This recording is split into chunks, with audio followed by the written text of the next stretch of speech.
Chapter 9 Much Ado About Nothing. Me and the guys went back up to the boardwalk. We walked past a Chinese fast food restaurant there. Just seeing it made me hungry.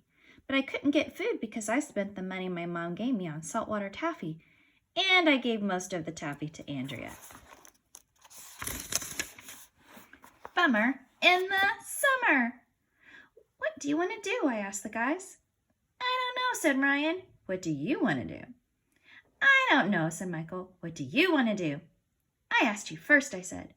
We went back and forth like that for a while.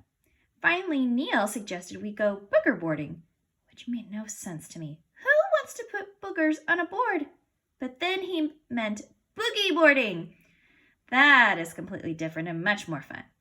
The only problem was that we didn't have a boogie board. We could dig a hole, suggested Ryan. Digging holes is cool, said Michael. Maybe we'll find buried treasure, Neil said. Then we can use it to buy some food. We went down to the beach to dig a hole. My friend Billy, who lives around the corner, told me that if you dig a hole deep enough, it will go all the way to China. Hey, I told the guys, if we dig a hole to China, maybe we'll end up near a Chinese restaurant. I bet they'll give us Chinese food. Then we won't even need to find buried treasure, Michael said. Great idea, AJ, said Ryan. That's why I'm in the gifted and talented program at school. The four of us started digging with our hands. I could almost taste the Chinese food we were going to eat once we reached China. Hey, Ryan said, what's the deal with jumbo shrimp? It's either jumbo or it's shrimpy. It can't be both. Yeah, said Michael, and how can you have sweet and sour pork? Either it's sweet or it's sour. What's up with that? Yeah, I said, and how do they know which ribs are the spare ones? Chinese food is weird. We were all digging in the sand when the straightest thing in the history of the world happened. Hey, Neil suddenly shouted, there's something down here.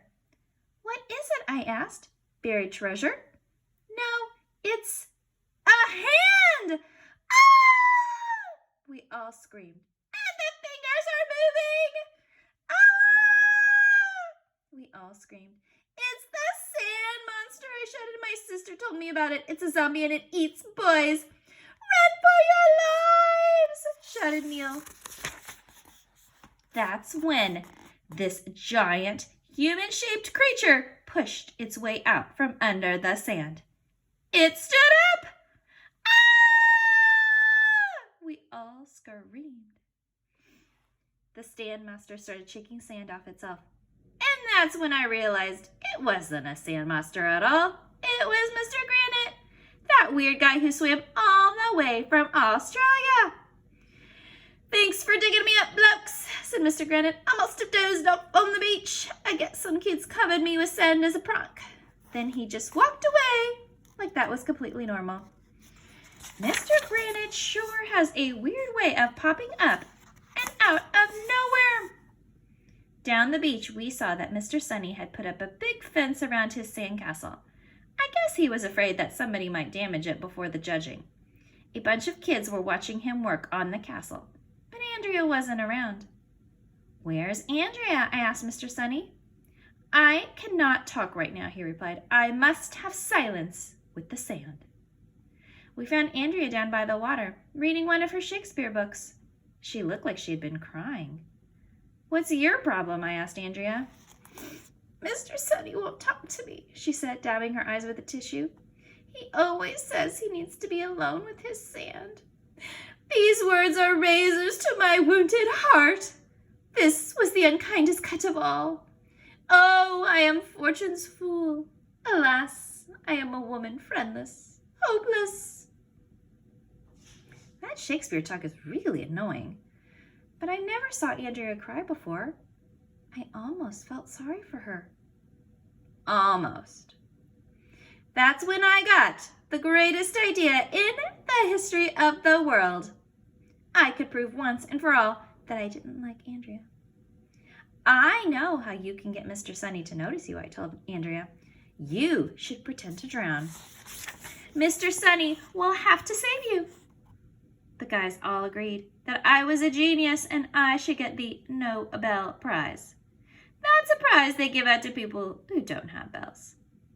It would never work, Andrea said. I've been taking swimming lessons since I was 3. I'm an excellent swimmer. Mr. Sunny doesn't know that, I told her. Just fake it and pretend you can't swim. But that would be like lying, Andrea said. Andrea doesn't know the first thing about lying. Lying is when you say your dog ate your homework, when you don't even have a dog.